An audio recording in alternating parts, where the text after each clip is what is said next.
Saudara-saudariku yang terkasih, sumber iman kita, hidup dan mati kita milik Tuhan. Dan setelah kematiannya, kita mendapatkan kebangkitan karena Tuhan Yesus sendiri, sumber kehidupan bagi kita semua.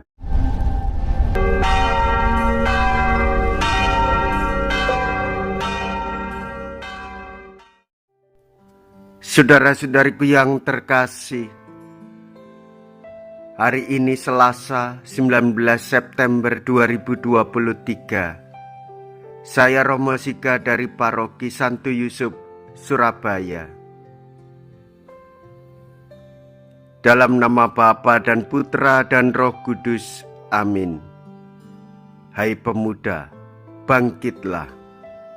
Mea culpa, mea culpa, mea maxima culpa. Marilah kita berdoa.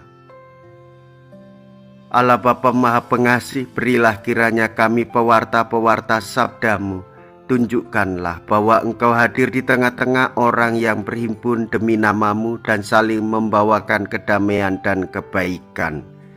Dengan pengantaraan Yesus Kristus Putra-Mu Tuhan kami, yang hidup dan berkuasa bersama dengan Dikau dalam persatuan Roh Kudus, Allah sepanjang segala masa. Amin. Tuhan bersamamu dan bersama rohmu. Inilah Injil suci menurut Lukas. Dimuliakanlah Tuhan. Lukas bab 7 ayat 11 sampai dengan ayat 17. Pada suatu ketika, pergilah Yesus ke sebuah kota bernama Nain. Para murid serta banyak orang pergi bersama dia.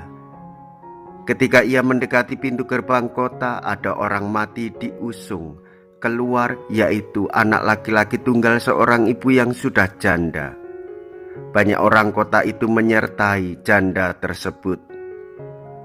Melihat janda itu, tergeraklah hati Tuhan oleh belas kasih. Lalu Tuhan berkata kepadanya, "Jangan menangis." Dihampirinya usungan jenazah itu dan disentuhnya. Maka para pengusung berhenti. Tuhan berkata, "Hai pemuda, Aku berkata kepadamu, bangkitlah." Maka pemuda itu duduk dan mulai berbicara.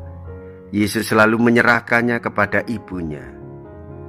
Semua orang itu ketakutan, dan mereka memuliakan Allah sambil berkata, "Seorang nabi besar telah muncul di tengah-tengah kita, dan Allah telah mengunjungi umat-Nya." Maka tersiarlah kabar tentang Yesus ke seluruh Yudea dan ke seluruh daerah sekitarnya. Demikianlah sabda Tuhan. Terpujilah Kristus. Saudara-saudariku yang terkasih, Tuhan bukanlah Allah orang-orang mati, melainkan orang-orang hidup.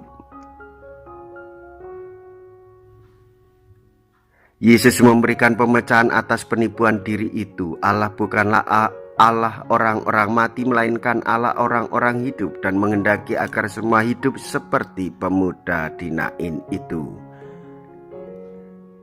Saudara-saudariku yang terkasih, janda di Nain kehilangan anak tunggalnya. Yesus iba hatinya dan tergerak hatinya itulah, maka ia memberikan kesembuhan. Dengan menghidupkan lagi pemuda di Nain itu, Yesus mau memperlihatkan bahwa seorang Nabi Agung telah mengunjungi umat-Nya. Saudara-saudariku yang terkasih, sumber iman kita, hidup dan mati kita milik Tuhan. Dan setelah kematiannya, kita mendapatkan kebangkitan karena Tuhan Yesus sendiri, sumber kehidupan bagi kita semua.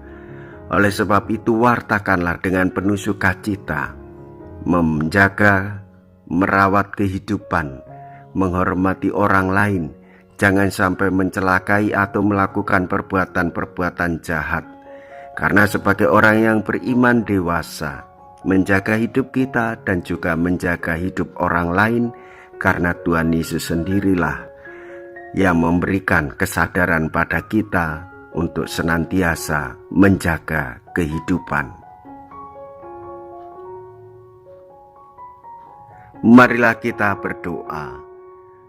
Allah Bapa kami di surga, Engkau telah menampakkan diri melalui Yesus Mesias yang telah membangkitkan kami dari kejahatan.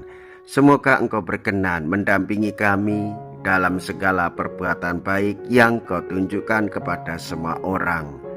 Dengan pengantaraan Kristus, Tuhan kami. Amin. Tuhan beserta kita, sekarang dan selama-lamanya. Semoga Allah yang Maha Kuasa memberkati saudara sekalian, Bapa dan Putra dan Roh Kudus. Amin. Saudara-saudariku yang terkasih, pergilah, ibadat sabda sudah selesai. Syukur kepada Allah.